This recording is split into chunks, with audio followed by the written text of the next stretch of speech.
C'est parti pour 26 km jusqu'à Nasbinal. Donc grosse étape aujourd'hui, mais le temps va être super.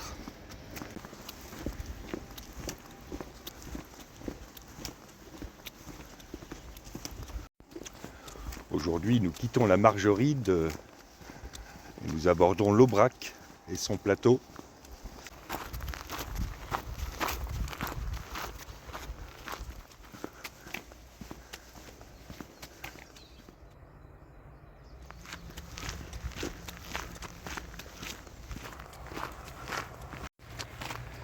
Et nous allons bientôt traverser l'autoroute A75, celle qui va de Clermont-Ferrand à Montpellier et qui passe sur le viaduc de Millau. Alors mon pépère, t'as l'air tout triste?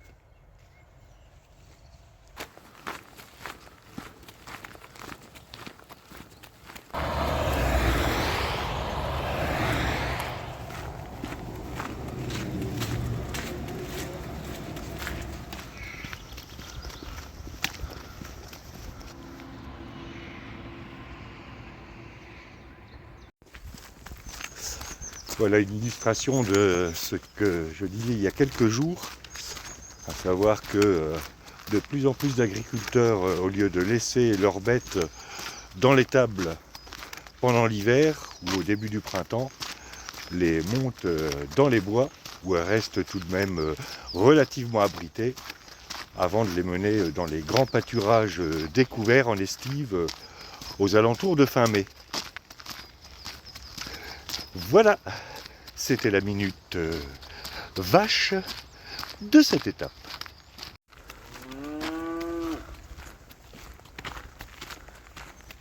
Bah alors t'es perdu.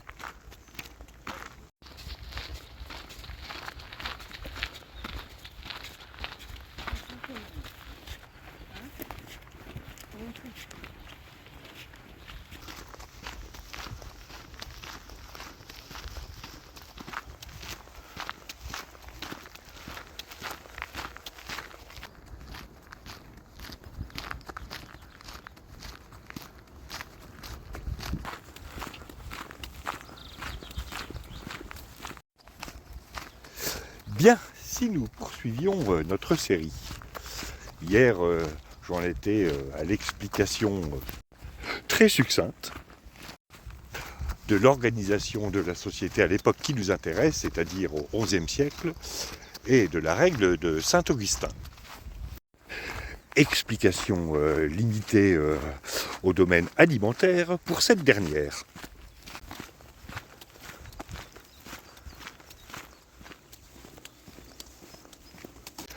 En 1071, les Turcs seldjoukides font irruption en Asie mineure. C'est un changement majeur. Bon, ça, c'est fait. Les Seldjoukides bloquent le passage des pèlerins chrétiens vers Jérusalem, si bien que ces derniers ne peuvent plus aller se recueillir sur le tombeau du Christ. La suite après les vaches.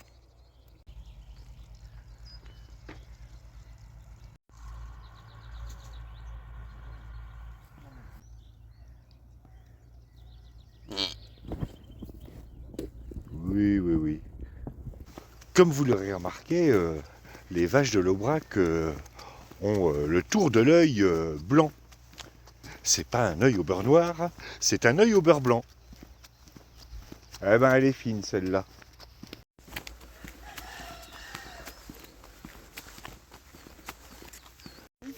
Mais c'est vraiment rare que l'on ait comme ça. Soit elle est Black Silver. En gros, c'est un cheval noir avec le gène Silver qui atteint les crins. Donc soit ils sont plus ou moins blancs, soit ils sont un peu argentés. Et il y a les chevaux B aussi qui peuvent avoir ce gène-là. Il peut y avoir des pommes dures. Voilà, c'était la minute cheval, durant laquelle vous avez pu avoir les explications de Clémentine sur les secrets des robes des chevaux.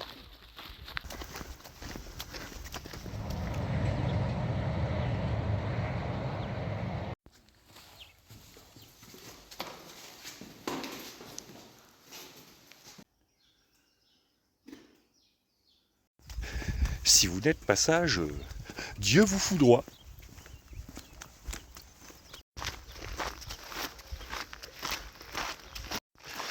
Nous étions dans cette chapelle de la Bastide, où il y a une statue de Notre-Dame de la Salette.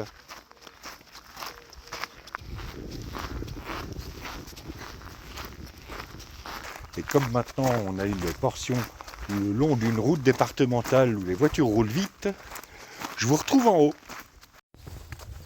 Bon, à 9h30, je crois que c'est l'heure d'un second petit déjeuner. La question étant, y aura-t-il quelque chose d'ouvert? C'est pas gagné.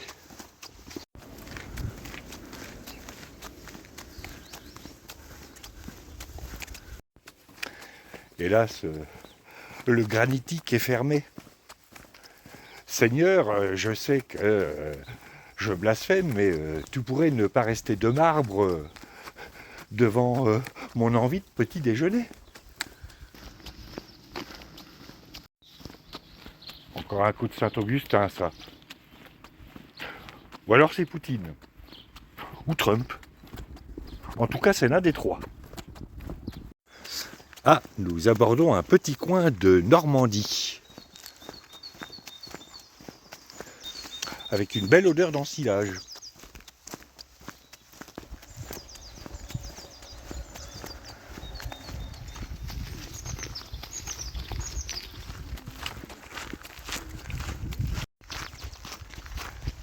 C'est quand tu veux pour les Templiers.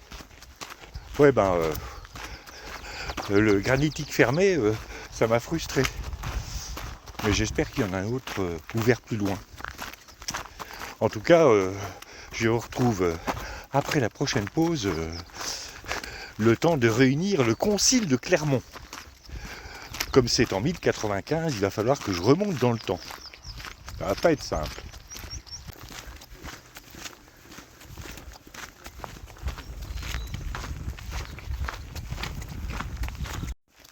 Je viens de m'apercevoir qu'on a avalé les kilomètres sans vraiment nous en rendre compte. On en a fait quasiment 10 là.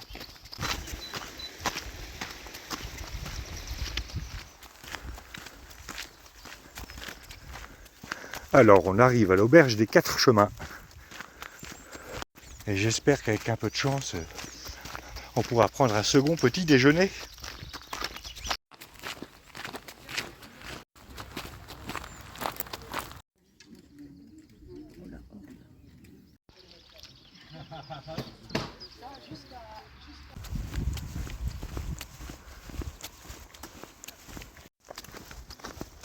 Bien, après cette pause second petit déjeuner, qui était super bon, il est temps de repartir. Il nous reste un peu plus de 15 km à faire. Ça veut dire qu'on a bien avancé. Ça veut dire aussi que j'ai pris du retard sur les Templiers. Mais ceux qui me suivent depuis longtemps ne doivent pas être étonnés. Je reprends, mais après que j'ai un peu digéré la tarte aux myrtilles. C'est bon la tarte aux myrtilles.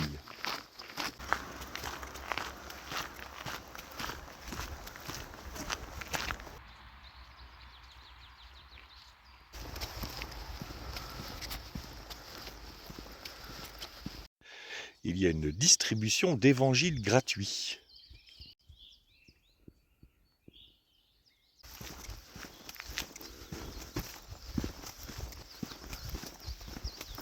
Bien, j'en étais donc au Turc Seljoukide qui barre la route de Jérusalem aux pèlerins chrétiens.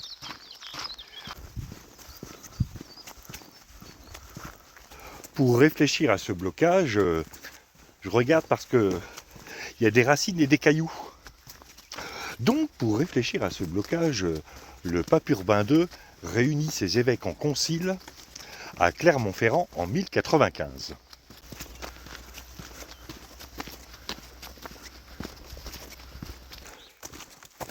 concile, c'est comme un conseil des ministres, hein, mais avec un pape, des soutanes, des mitres, de l'eau bénite, du vin de messe et comme texte de référence, les évangiles.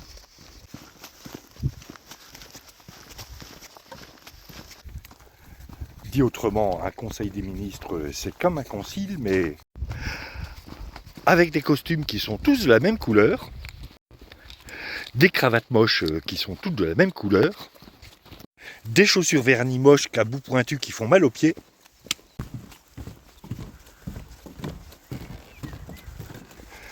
et dans nos conseils des ministres, les textes de référence, ce sont aussi des évangiles, mais des évangiles sur PowerPoint selon McKinsey. La suite après les vaches.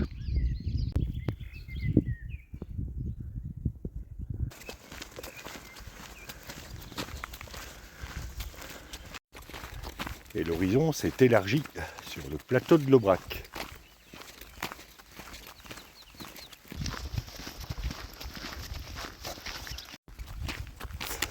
Où en étais-je ? Ah oui, le concile de Clermont. Le pape Urbain II s'adresse à ses évêques. Bon les gars, nos pèlerins subissent des exactions, il y en a même qui se font assassiner. Il va falloir redresser la barre. Mais je vois pas trop comment on pourrait faire. Il faut envoyer une force militaire. De préférence pas commandée par Trump parce que tous nos bateaux vont couler.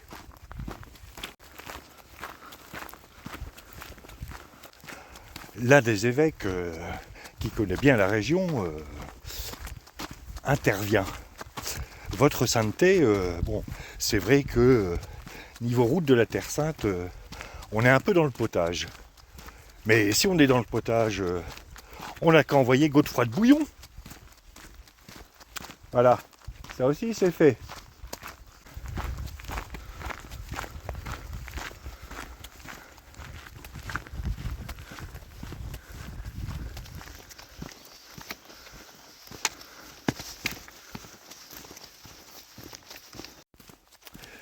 C'est ainsi qu'en 1095 est proclamée la première croisade.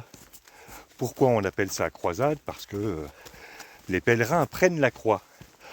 À noter toutefois que ce terme n'apparaîtra dans l'histoire que beaucoup plus tard.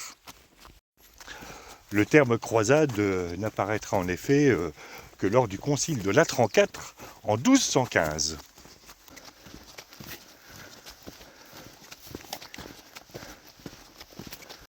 La suite, après le passage entre les murs, ce qu'il faut que je regarde où je marche.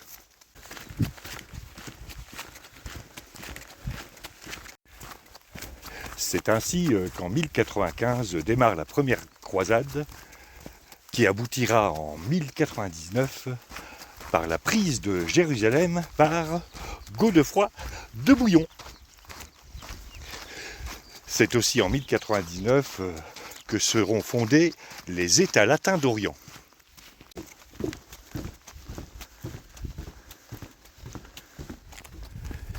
Bien, après une petite pause cake anglais, il est temps de repartir, il nous reste à peu près 10 km à faire.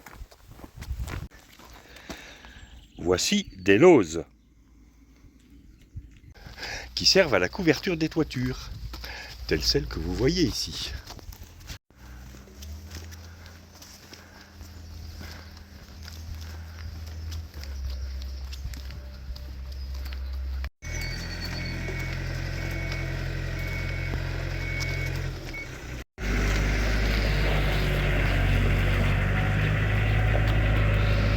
Et pour les faire tenir, on les perce.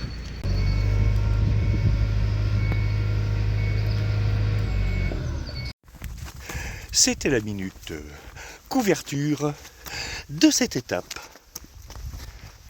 Oui, enfin, ils sont où nos Templiers ? Où en étais-je ? Parce qu'avec tout ça, je perds le fil. J'imagine que pour vous, c'est pareil. Ah oui, la première croisade. À noter que pour cette première croisade, le pape Philippe Urbain II, pour motiver les troupes, distribua des indulgences. Indulgences dont j'ai fait une explication aussi exhaustive qu'érudite dans la vidéo qui s'affiche en lien dans la description. En espérant que ça marche. Érudite. J'ai mal aux chevilles tout d'un coup.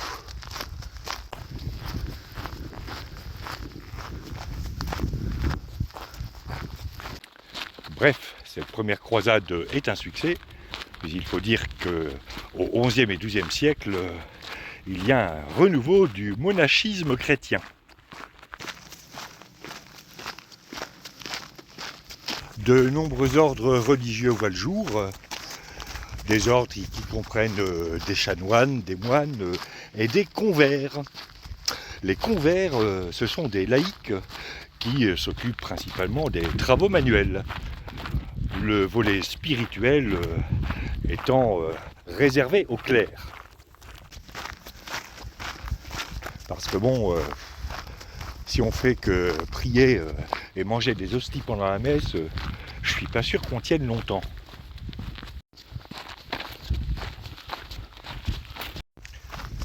La suite, après la côte.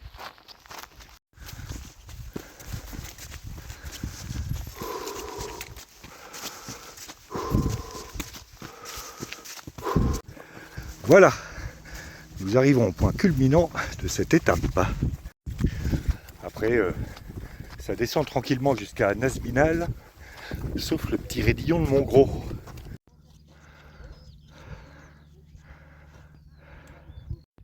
Et ça va être l'heure d'une pause sandwich au pâté.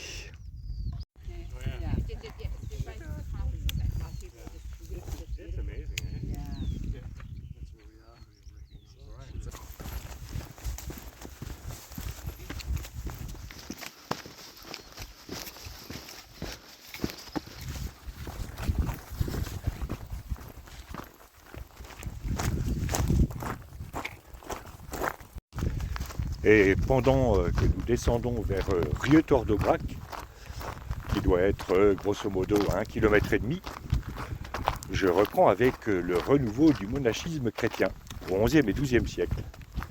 C'est dans ce contexte que l'Église catholique va inciter les chevaliers à devenir des milites Christi, c'est-à-dire les miliciens du Christ.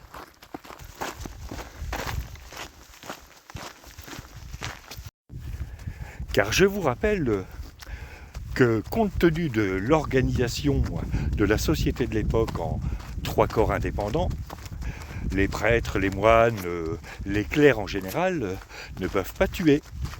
Ils peuvent même pas frapper à grands coups d'encensoir.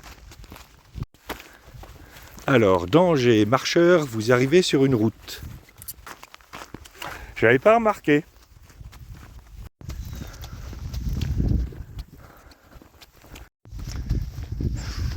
C'est embêtant de ne pas pouvoir fracasser la tête de son adversaire à coups d'encensoir. Si on sous-traitait,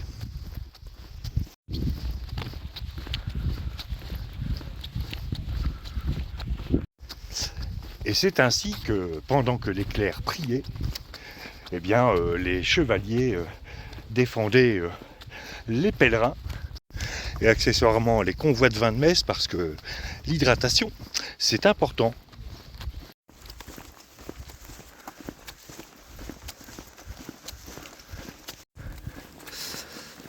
Nous arrivons à Rieux-Tordobrac. Et nous nous sommes réunis en concile avec Clémentine. Et grâce à une interprétation astucieuse des textes de Saint-Augustin, nous nous sommes autorisés à faire une pause sandwich au pâté.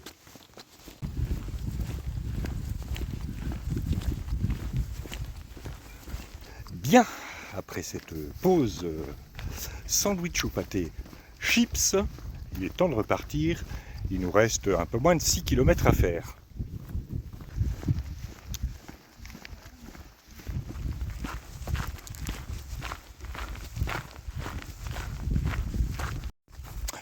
J'en étais à la sous-traitance du fracassage de crâne à coups d'encensoir par l'Église catholique. Eh bien, en 1099, après la prise de Jérusalem, Godefroy de Bouillon est nommé roi de Jérusalem, titre qu'il refuse, préférant celui d'avoué du Saint-Sépulcre.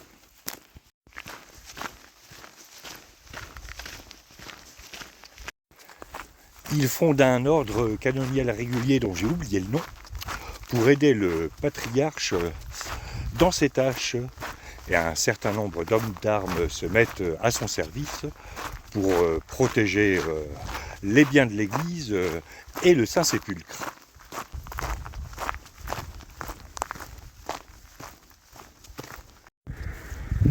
À cette époque-là, en Occident, la protection des abbayes, des biens de l'Église, était assurée par les chevaliers de Saint-Pierre, qui étaient des laïcs, mais qui bénéficiaient des prières. Ce qui veut dire que les autres n'en bénéficiaient pas.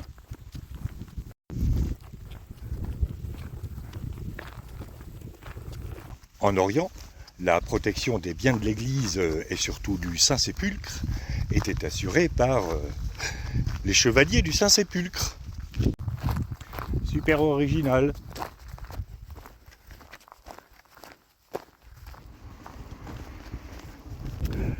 Ça, c'était pour la protection des biens. Mais qu'en était-il de la protection des pèlerins? En Occident, c'est l'ordre de l'hôpital, reconnu par le pape en 1113, qui protégeait les pèlerins. En Orient, par contre, aucun corps constitué n'était dévolu à la protection des pèlerins. C'est ainsi que naquit l'idée de constituer une militia Christi, une milice du Christ, qui protégerait les pèlerins dès lors qu'ils poseraient le pied en Orient. Et cette militia Christi sera les prémices de l'ordre du Temple. Mais de ça, je parlerai demain, car il nous reste 5 km à faire.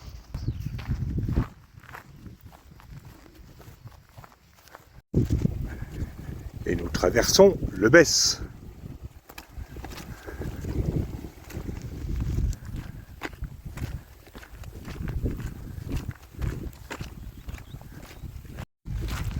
Voilà, on vient de passer le village de Montgros. Il nous reste 3 km jusqu'à Nasbinal.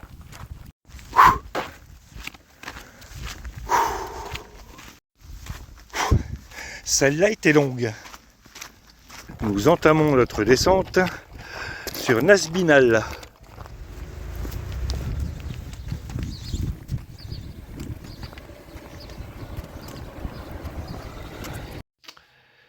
Fin de cette étape de 26 km qu'on aura parcouru assez vite finalement.